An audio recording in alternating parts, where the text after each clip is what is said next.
There was almost like impossible to get any job in the market. I was very active in LinkedIn. That guy actually reached out to me. Wow. Yeah. People are always looking for someone who is looking to learn, who is humble, who is not afraid of reaching out, right? They're always looking for great people. They say that, you only get what you ask for. Yeah. If you have to go 3-4 years back, would you do something differently now? Yes. I said I reached out to hundreds of people, applied for thousands of jobs, but it's just like one job. There's a new student in Nepal who wants to come to Australia, right? And they are not sure if they should come. They are just confused. What is your personal suggestion? So my only message to the people or the student or aspiring student who wants to come to Australia or any other country, I would say, what is your goal? Is getting that degree, going to that country, is that the right fit for you? They should really think about it. Ladies and gentlemen, welcome to the third episode of the Impact Diaries, where I bring successful and professional people from all walks of life to learn from their journey of struggle to spark so we can enrich our lives. Today we have someone genuinely impressive. He came to Australia 7 years ago as an international student, and I actually happened to work with him back in 2018. So I have seen his journey from the ground up. He started out doing cleaning jobs, grinding long days and nights, and step by step worked his way into one of the Australia's biggest bank. With 4 years of experience in the banking industry and currently working as financial crime analyst in Commonwealth Bank, he's built a sharp mindset and it's clearly shaping his future. His story shows exactly what becomes possible when you refuse to settle. In this episode, we'll explore how he handled the challenges being a student, managed multiple jobs and finances, and how he climbed the corporate ladder. Also, stick with me till the end because I'll be giving you an opportunity to develop a connection with him. So without further ado, let's welcome Niranjan Khadka on this show. Niranjan, welcome to the show. Namaste. Thank you for having me on the show. Nice to meet you. It's really, really great to see you. It's been a while, I think, 7-8 years, right?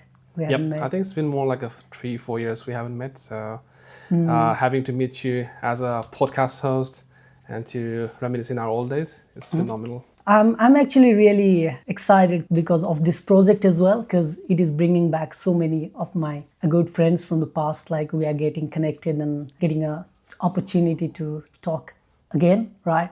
So I'd like to start. Would you please be able to, give a little bit of background of where you are from and how did you decide to come to Australia? A little bit of glimpse so that our viewers can know where you stand and where you're going. Certainly.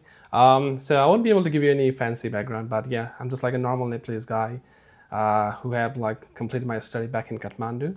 And in 2018, with my partner, we came to Australia. I was pursuing the Masters of Accounting degree then.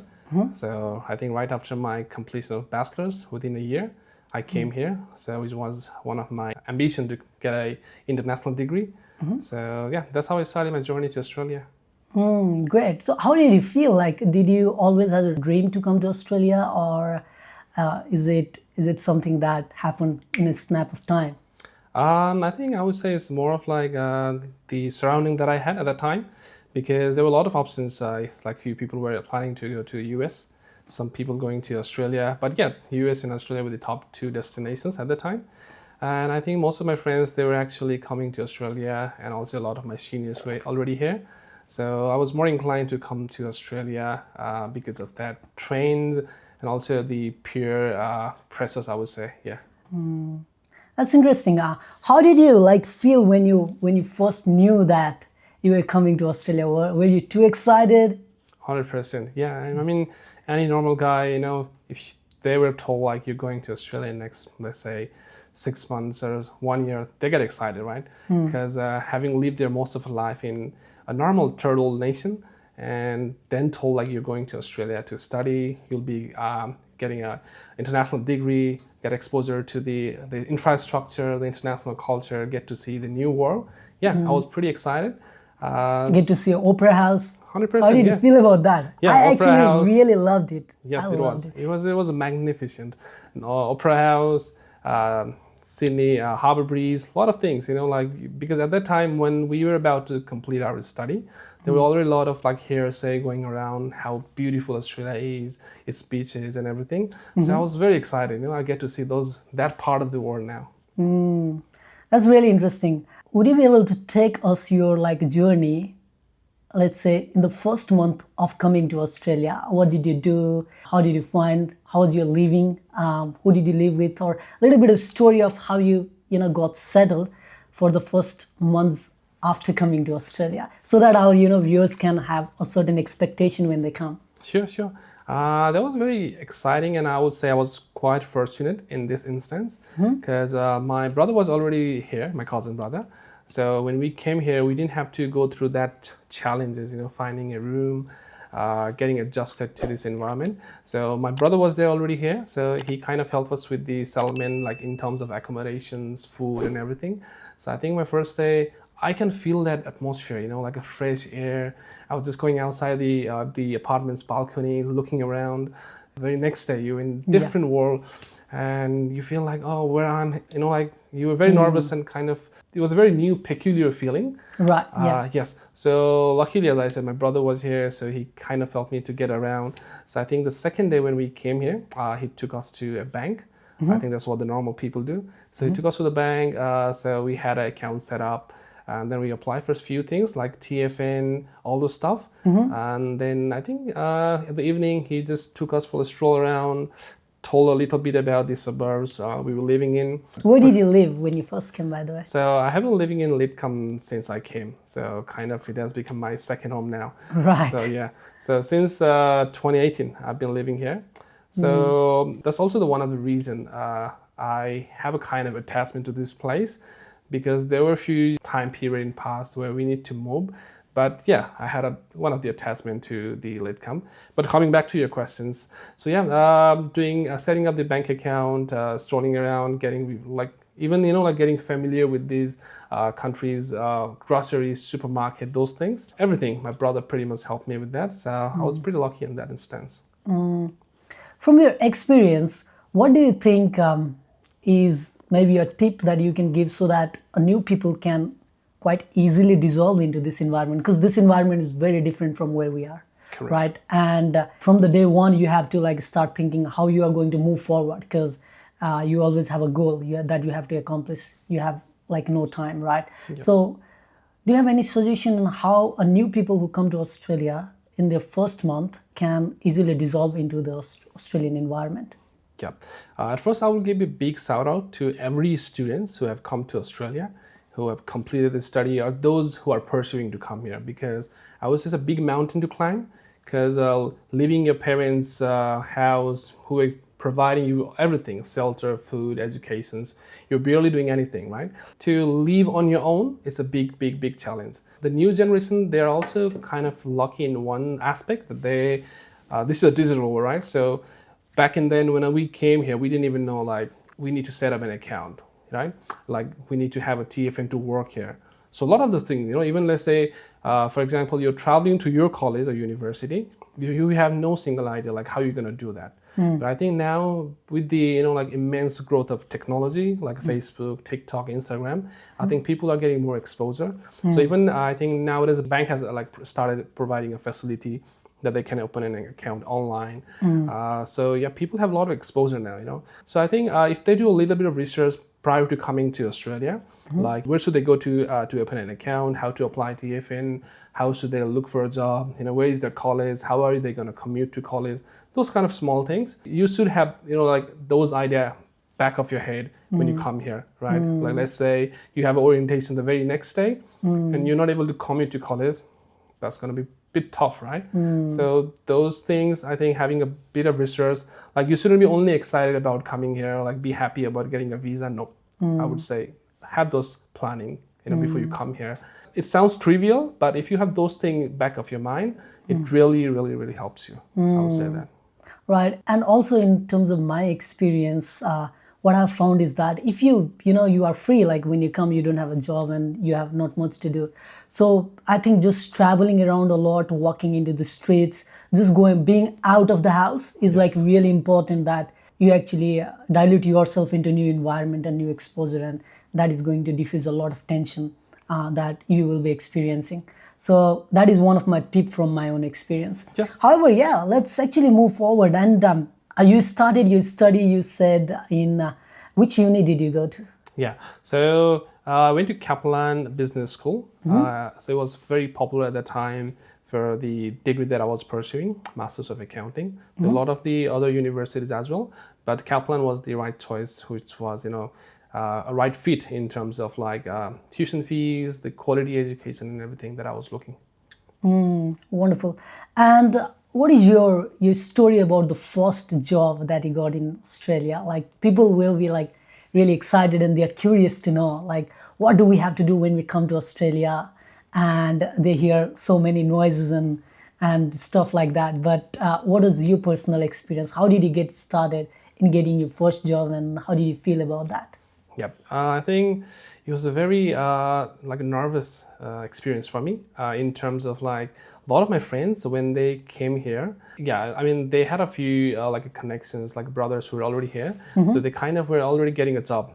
So it was just a week or something, but they were already started doing a job. It was definitely not a tax job, but some like hand-in-hand jobs. But when you get to see your friends who are already doing jobs while you're still struggling to find, that's definitely gives you a feeling of nervousness, kind of like an anxiety, like how are you going to survive? Because when you come here, you only have like a certain amount of money you have brought from Nepal, like few thousands of dollars. True. And that's not going to last, right? No. And especially talking about me coming from a middle class family, so you're not going to call your parents again and ask for the money, right? No. So it was a big challenge for me. Yeah, I had tried every best possible way, like applying through the popular websites, Seek, Indeed.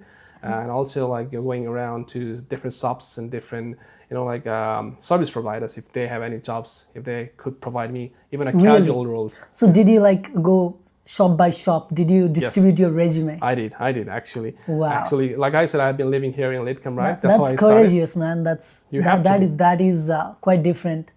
Some people just not able to, have that kind of mindset. That is a really, really strong mindset outside. Yeah. And since you were asking what one of the major tips you like to give, I think to have that strong courage, strong determinations, it's like non-negotiable. You will need to have that because no one's going to help you here. I mean, yes, you might get a supporting hands, but at the end of the day, it's you. It's you who's going to perform it. So yeah, you need to have it.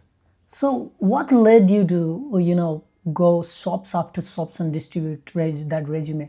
What kind of mindset is behind the scene that actually led you to do that? It's a reality check, I would say. Like when you check how much money you have, then you can like tell like if you can survive with that money or not, right? You have an impending amount of money that you need to pay for your tuitions, right? Yeah. And you're also living under someone's shelter. It's not your place. So, all these factors, they were actually helping me, pushing me. Like I can't stay on comfort. I will need to find something. And also when you see and look around, everyone is doing it, that automatically pushes you to find a role. Like, it becomes more like a hook or crook, You go for it, you hunt for it. Because if you're hungry, you need food, right? So I would say it wasn't that desperate, but yeah, kind of. So it pushes you to find something. Great. So basically there was a necessity and it actually pushed you, Yes. gave you that extra energy to go out. And Yes. that's totally unique. And that is something a lot of people here can learn, that it is okay to go out and distribute your resume. It depends on how badly you want that, right? So now you started studying in Kaplan Business School and you also got your job. What was your first job, by the way? I had a cash-in-hand job actually. I luckily got that job through the resume distribution. Let me tell to your audience. So I had applied a lot of jobs online, but the resume ones worked out to be more effective, right? So I went door to door to one of the kebab shop I went to. He was a very nice lady, and there was also one Nepalese guy in the counter.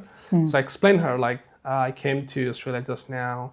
Have that a willingness to learn. I have that courage, I can do this, So yeah, so the lady was pretty nice. She was like, all right, I can keep you on trial. I'll pay you bare minimum, but if you do, I'll start paying you like a per se. Where was that? It was in Lidcombe. It was in Lidcombe. It is in nice. Lidcombe, right? So whenever I pass through the same lane, same street, that takes me back to the memory. And I wouldn't boast myself, but when like go to the same lane, same street, and when I see myself now, it gives you immense proud. So yeah, that was my first job. Wonderful. So as a student, right, you were also studying and you were also working. So did you find challenging balancing between your study, your job, also about, the finances that you also have to secure for the next semester? Was it easy? Was it hard? Based on you said that you have a dependent, you have a wife. So was it easier? Was it harder? How did you feel about that? Yeah, so actually that's one of the good things that you raised up. So with me, I said I came with my wife, right? So I had someone to support me in terms of like emotional support, in terms of like financial support. I had someone, right? So that helped me a lot. So I think compared to those single students who has been like doing all this hustle, I would say I wasn't that person who need to go through that challenges or need to go through a lot of hard work. So I had someone, behind me. So she actually supported me a lot. So let's say because I was studying a master's, so she could actually do a full-time role. So that helped us to cover our expenses, save some money for the tuitions, and meanwhile also pay for your accommodations and all the utilities. So it was pretty manageable for me. Well, that's great. So basically, it is quite easier if you have a dependent, and it's going to be more challenging if you are single. So Yes. lessons to be learned there. So when we look back now, there are so many students who are not walking on the right path. Let's say a better job, or in the direction of the permanent residency. They are just lost in the grind of Australia. So what is your message towards those students? Like, what do you think so many students who come to Australia do wrong in the beginning of their career as they go along? Yeah, that's I think one of the biggest issues, especially in the Nepali diaspora. It's like students not being too serious about their study, their courses. Like we even get to see a lot of news, like how the immigration has issued a warning to especially from the South Asian region students that they're not being too serious about their courses. Yeah. Few of their visas being cancelled. So my only message is if your parents they're spending hundreds of thousands of dollars for your higher educations, you have to be serious. That adrenaline, that you like to have fun. When you get to see around these buildings, these beautiful beaches, a lot of facilities, you get excited, right? But the primary goal the students should be to complete their study, to be serious about the course, and to plan for the futures. But having said that, yes, on your spare time, you can have fun, go out to beaches, right? You can have fun. No one's stopping you, but you have to be pretty serious. That's my number one message to all the students who are planning to come, or even the students who are already here. They have to set that in their mind that education is a primary, non-negotiable.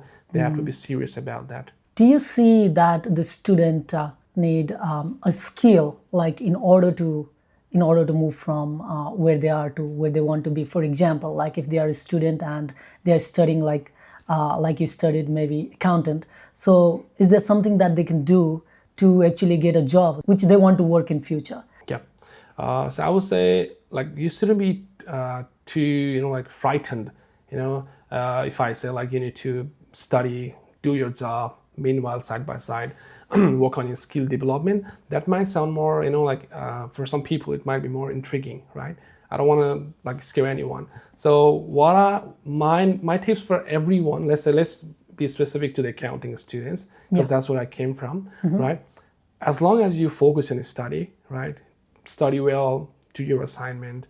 You had a part-time job, you have you're hungry, stomach to fill, right? So that's a reality, right? But at the same time, you need to plan for your future, right?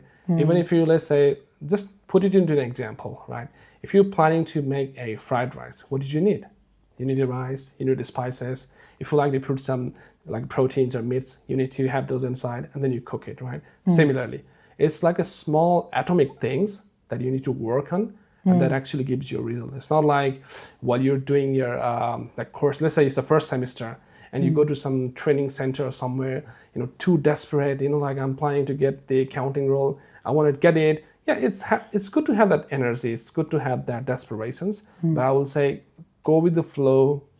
Have that plan on a like write down on a pen and paper, think about it, and go one step at a time. Right? If you ask me, like, Yeah, exactly. yeah, I want to ask, like, what did you exactly do? Like, moving from, working in a kebab shop to where you are working in Commonwealth Bank as a financial crime analyst. So, I would like you to maybe share your journey of how you went from job to job to where you are today, and also a little bit of practical side. What kind of skills that you exactly learned in order to reach there, so that it gives a bit of clear understanding to our audience to where they can work on, right? sure. So, like I said, I like to be helpful, and I don't want to sound too fancy, right? Because anyone can give you an advice, but it depends how practical that is, Yeah. right? So when I came to Australia, so I was studying Master of Accounting. It was a 2 year course. Meanwhile, my first job was a kebab shop, but I didn't work there for long because obviously that I had a hunger, to do something better, Yeah. right? Because that wasn't my career decisions to work in kebab shop, right? Yeah. So looking for better I job. saw that in you when we first met. Yeah, because you were like, what I found is that you are a very focused and motivated person. I've always found that. Yep. Yeah. Thanks for that. So I think I worked for a kebab store like a month. Then I was looking for some better opportunity, and one that you provide you like a better pay. That's the reality, right? Yeah. So that's how I end up working in this company where you and I were the colleague. It was a cleaning company, right? Yeah. So I think I almost worked there for like 1.5 years till my study was completed. Yeah. Because it was a casual role, good payment. It was a night shift. That was giving me flexibility to like I study on the daytime and work on the like night shift. It was like a 20 hours job, but right. So I had that work study balance. Because of that job, so I worked for this company for like almost 1.5 years. But as soon as I finished my study, I mean, like before I finished my study, I was already looking for something which was like aligning to my study. But I think towards the end of this semester, I would also bring this up, right? Because towards the end of my last semester, the COVID hit. It was pretty unfortunate, right? Yeah. Because people were losing job, and as international students, you can imagine how difficult it is to find a job, right? It was almost impossible because Yeah. the existing were losing jobs, so they weren't hiring anyone new one. But I was still working on my, like skill set, my resume, right? So your first professional job, was it in accounting? So did you do any training in order to get there, or did you just prepare by yourself? Now, How did that happen? Actually, so like I was saying, because there was almost like impossible to get any job in the market, right? So then I thought like it's better to find some internship or some like similar kind of role where you will be voluntarily working, but at the same time it will help you to like harness your skill set. So I applied for a lot of roles. Meanwhile, I was looking for some internship opportunity. So one good thing I did, if you ask me in particular about me, is I was very active in LinkedIn. Right? Because in Australia they say your network is your net worth, right? So I was very active in LinkedIn, be it like Nepali community, Indian, Australian. I was pretty active. I was like getting an opportunity to connect with them.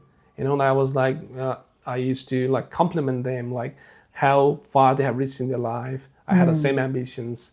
And then I would just put my words like I would like to work with you. I want to like do better. And Yeah. when someone see that enthusiasms, some people they don't have like capacity to hire you. But Yeah. if there is one, they actually get impressed, right? Someone reaching out to you and showing that enthusiasm, interest. Yeah, So and also just because you showed that enthusiasm and that eagerness to learn more, they might connect you with someone who can actually hire you, right? Exactly. So that is actually the best part of networking. Like they might not be able to help you directly, but indirectly they can connect with other people who can help you. yeah, Isn't actually, it? even before the COVID hit, I think it was my 1 year after my study completed. Yeah. I went to one webinar, right? So seminar, and I met a guy there, and he almost helped me to find one job, but I was already doing good with my then current job, so I didn't switch the job. But yeah, so like you said, at the time he couldn't give me one, but later on he reached out to me and just provided me an opportunity if you like to work, right? So it was happened to be a mortgage brokerage firm.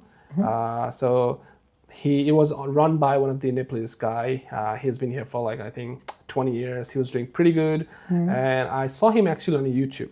Right, I saw him on YouTube, and I liked him. Like how his progress and what were his plan. So I just reached out to him. I had no intention to ask him for a job, but I just reached out to him on LinkedIn. I say, "Hi, I have seen your videos on YouTube. I'm quite like impressed with your like current testament, how you what you have done in life, like how are you planning to like excel." And I just say, "I'm pretty impressed. I'd like to be someone like you." And that guy was very happy. He just responded, "Yeah, thank you so much for reaching out. I'm happy to like know you. Thanks for like sending this message." And I think it was within 2 months or 3 months time, that guy actually reached out to me. Wow. Yeah.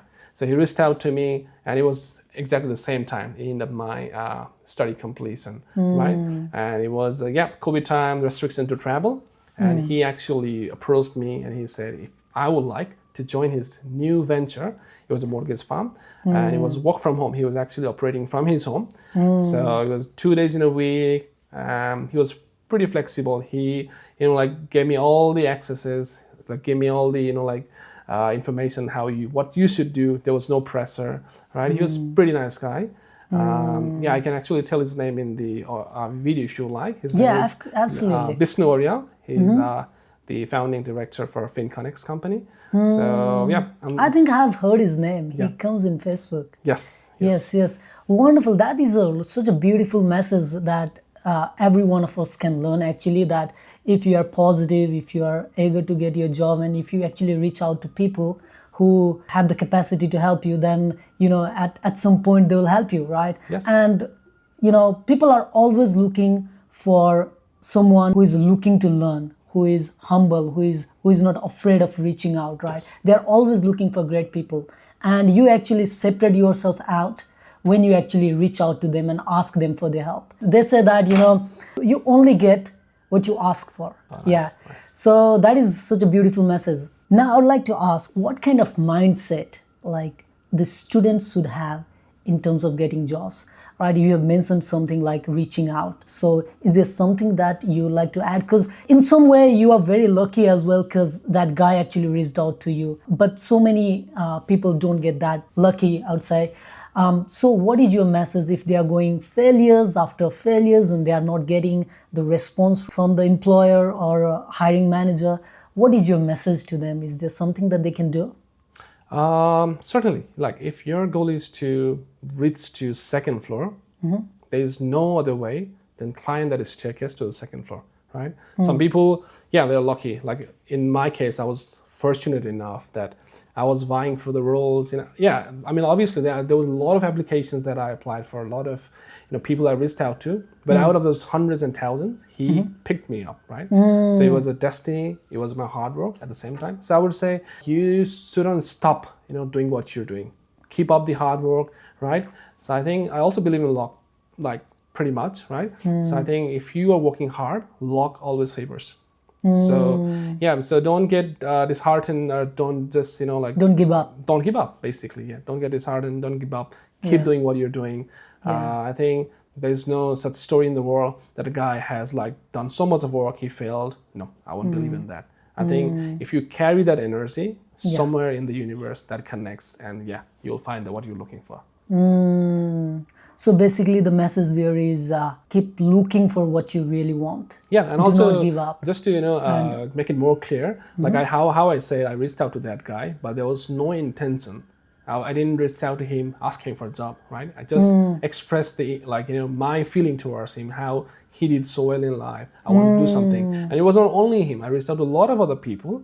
But he was the one who picked me up, right? So same thing. When you reach out to people on LinkedIn, just don't go out and just say, "Hey, I like your profile. Can you give me a job?" Don't be that straight. Don't be so outspoken, right? Reach out to them, build the connections. By connection, I mean a genuine one, right? Because the second person can judge it, can feel it. Like if this is a genuine connection, or he's just expecting something from me. Exactly, right? Anyone can they'll do that. feel it, of course. Yes. So be more curious, right? So kind of feel more, just when you reach out to them, be more genuine. Tell them what you liked about them. Ask them if they have any tips, what they should do in life, like how can he progress, those kind of things. And if you have that energy, and if the person likes you, yeah, if not him, he can ask his friend or his other colleague. And yeah, that's how it works. That's how it works. That is a beautiful message there. So in terms of like moving forward, I know you are also working on your permanent residency as well. What do you think your personal experience is in terms of getting a permanent residency in your country? Is there any do's and don'ts that you'd like to suggest new people? Because I think that is also more important in parallel to your career, because that is, like the next level where you have a peace of mind where you can step onto and think a better future for yourself and your family. Yep, I'd love to. Like all of us know, like Australia is a beautiful country, not only on its own natural aspect, like economy, infrastructure, quality of life, right? It's a beautiful country. Yeah. And someone like us who has come from the third world nations like Nepal, right? Like everyone wishes to settle down here. Because there's no one who won't say like I don't like to have a good quality of life, right? So anyone who come here for the study, they have that like deep interest inside. They want to live in this country, like settle down, build your career, right? So I think number one thing I would suggest is you should be able to decide what you're doing in life, right? For example, if you want to stay here, you have to work for it, because that's where I would say I fail for. Right? Because I wasn't pretty sure what I'm going to do in life, because I think a lot of people go through this confusion like what they want to do in life, right? So as I was studying, I was more focused on building the careers. That's what I was doing. But I kind of like, didn't balance out, didn't took the PR pathway parallelly. And that's, somewhat actually, took a bit more longer than expected to secure the permanent residency here. If you have to go back like 3-4 years back, would you do something differently now? Yes, I would do this. Yeah, what would you do? So what I would do is how you look for a job when you finish your study, right? So you also think about how your study or how your course helps you to secure the permanent residency. So it shouldn't be only about securing a job. You should also have that migration level planning. So if not like through your own research, you should go out. You should go out to the migration agent. You should take their advice. You should, like speak to the expertise, speak to them, and just find out how can they build this pathway. Because nothing like there's no such thing that when you look for the job, you have to actually keep that thing inside. No, you can take the both thing parallelly, and a lot of people are actually doing that. Yeah. So that's why you can get to see a lot of story like someone 2024, they finished their study, they secured the permanent residency, they had actually like just got their house.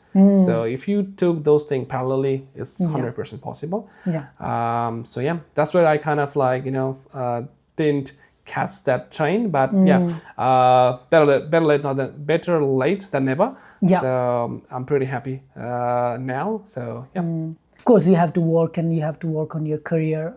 That is one of the priority. But also pick a career, pick a job which actually helps you secure your permanent residency as well. Because that way you are not looking 2 years down the line, you are looking at 10 years, 20 years down the line. And it is such a smooth ride that you are going to have like in your life when you do that. That's a great message. Let's understand, what are you currently doing in your job role, and how's it going for you? So currently I work for Commonwealth Bank of Australia. So I work as the financial crime analyst. So it's been almost 4 years now. That sounds like something very interesting to me. Financial crime analyst. The job title does sound more fancy. Yeah. And also the listener who have been, if they have come across to this time, although I studied Masters of Accounting, but my interests were more towards this compliance, rigs, even taxations, forensic accounting. That was something that I was looking for. So financial crime, it's not part of accounting, but still there's that component of rigs, compliance, like digging out the informations. So so that's my current role. I've been doing this for like almost 4 years by now. So within the financial crime space, a lot of the job roles like ECDD, transaction monitoring, and a lot of other things. So so it's been 4 years. I'm with Commonwealth Bank, working as a financial crime analyst. So within this same job title, I've worked in different projects, different space. It's a pretty nice area to working under. So you get to know about the MLCD, how the banks detects the financial crime, terrorism financing. So if someone who likes this kind of thriller, they actually enjoy this role. So it's going pretty good. That's really interesting. So another question I would like to ask: how much of your success do you attribute to luck, and how much to skill and hard work. Yeah, in the I think in the middle of the podcast I said I believe in luck, right? So if I have to actually put that in proportions, I would say like 75% is your hard work, right? And 25% is luck. So just like you press one key somewhere in your life and that just make that noise, make that right hit, and that help you to like get that opportunity. So yeah, so I would say 75. I like that. All you need is one right hit, right? Yes. And then your life just changes from that. Exactly, because like I said, I reached out to hundreds of people, applied for thousands of jobs, but it's just like one job. So I would say that was a luck that worked out for me. Despite not having a visa, I got the job. But that 80% or 75% effort that I was putting in, like doing the job applications, reaching out to people day and night, right? That actually helped me to secure this job. How was your interview, by the way, with the Commonwealth Bank? Were you nervous? 100%. How did it go actually? I think I was pretty nervous, and I would say it's normal to be nervous, right? Because no one is like, when they are burned, they come up with all these attributes to like be confident, bold. Tony Robbins, even when he's speaking or doing his speech, at some point he might get nervous, right? So I was very nervous, but they were very nice, and I would say to the listeners as well that it is pretty normal. They actually understand you, that you are normal new graduates, and don't expect you like to be more like fluent speaker or like know everything about a subject, because the setting, the environment, the experience, that all like gives you a lot of like mix of emotions that might make you nervous. So I was nervous. I was pretty nervous, but I was also pretty like sure about what I'm gonna do, what I need. So I think my education, my experience of working like an intern, right, and my determinations, I think that's what they like. So they gave me a chance, and I think the business is doing well and they're happy. That's incredible. If you have to sum up your life journey, and if you have to give like 3 important pieces of advice to the new student, what would that be? So personally, I like to be proactive, right? So I think if you are proactive, what does that mean is, for example, if you're aiming to get something, you're not going to wait until the last hour and do it. I think that's not going to how it works. So you need to plan for it. It's the book Atomic Habits says the same thing, right? You need to work on those small habits, right? Yeah, I've read because it might sound so trivial, like how it's going to help you. Let's say if someone says start waking up at 6 a.m. and that helps you to get a job.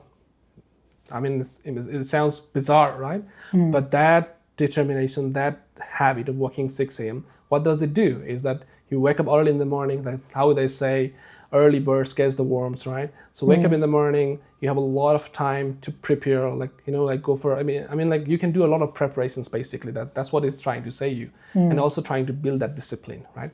So coming back to my point, yes, you have to be proactive, right? You need to have that set goal, what you want to do in life, right? If you want to go work into banking, find out what the bank is looking for. Right? When they send out an application, send out a job vacancy, they just list out, we're looking for this applicants, right? So you need to work on those skills, those expertise. You need to have that educations, right? So if you don't have it, work for it, right? If you apply for it and then later then find out, oh, I need this, no, it's not going to work for you. So be proactive, have that hunger, just keep doing the hard work. It will work out for you. It will definitely work out for you. And even like if God is watching you and you're doing so much of work, like God will also help you. So somewhere in one point of life, that luck part comes into play, and that will help you. So never be afraid of doing hard work. When in my initial day, when I was going door to door, I used to feel pretty bad some days. Pretty brutal, actually. Right? I have that experience. Because I was also doing some side hustle back in Nepal. And when you come here doing this, blue collar job, it gives you that impression why I am here, right? You feel like you're going wrong pathway. But I think that ground level of work, it actually helps you to be a better person. And so Wow, that's so interesting. I believe that our viewers can learn a lot on that. So basically, we need to have a hunger to really want to do something. That is so important. And then having that proactiveness where you are reaching out like Niranjan did to people where you want to work, reaching out to the people in the space where you want to be, like networking with them, so important. And then hard work, just backing it with your action every single day. That's such an incredible lesson that you have learned, Niranjan. We are coming to the end of this podcast actually, and there's a new student in Nepal who wants to come to Australia, right? And they are not sure if they should come. They are just confused. What is your personal suggestion? What do you think? So I think it comes down to the person. It's not like I would say don't run after the crowd. If your friends are doing, that shouldn't be the primary reason for you to come here, because it's a different world here. It's not, I'm not gonna say it's upside down, but what I mean is it's a different world. You're not gonna have all that support. You're not gonna have that easy, laid back life that you're having back right now in Nepal, right? So don't run after the crowds. Think about it. If you really need it, if you really want to come here, pursue the degree, have that job experience, like go back to Nepal or settle here, just think about it. Because some people, they would like to stay with their parents, do something in their own country, which is absolutely good, right? A lot of people who are here in Australia, they actually want to go back, like do the business, stay with their parents. But life is not fair for everyone, right? Everyone has a different role to play. So my only message to the people or the student or aspiring student who wants to come to Australia or any other country, I would say, what is your goal? Is getting that degree, going to that country, is that the right fit for you? They should really think about it. If it is, yes, there are a lot of education consultant, a lot of information online, right? You can do a research just look for the university, look for the courses, look for the right places you can do that. It doesn't have to be Australia. It can be anywhere in the world, right? So don't run after the crowds, because I'm seeing a lot of people, like running the same crowd. So you mean like be logical about it, not emotional, don't run after excitement or those pictures that we see in Instagram and Facebook of our friends and families who are just showing the great life standard in Australia. A lot of people just runs after that, and which is not the right way. So be logical about it and, have a goals, like you said. I think that is a really, really good message. Yep, because that one picture that they post on Instagram, it doesn't tell the background story, right? They might have just finished their long 10 hours of shift and click that picture, right? Yeah. So that doesn't justify or explain. So be logical, like you said. Really think about it, right? Because if someone is planning to come to Australia, I think they should be of that age. They should be an adult, right? Then they're not a kid or someone underage who cannot make a decisions, right? So think about what you should do in your life. That's all I have to say. All right, that's great. So here's the announcement that I mentioned earlier.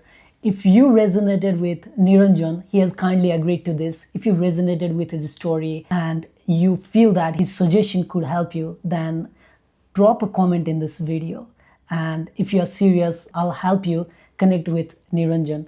And just a small help and advice would actually change your life. So it will be completely free of cost, by the way. So Niranjan, I highly appreciate you giving your time today and sharing your journey. And it is so great to know some deepest story of your life and your journey. I'm sure this story is going to inspire so many people. Thank you very much, Rudra. Actually, it's very good to meet my old friend after so long time, and coming, getting to see my friend doing the podcast, spreading the message in the whole online audience. You're doing a great job. Thank you very much. I really appreciate it. And I need that. Thank you very much for that. And to everyone's watching, I believe this episode added a lot of value in your life. If it did, please like and subscribe to this channel, because I'll be bringing another guest in next episode with another inspiring story. So until then, goodbye, and I'll see you again.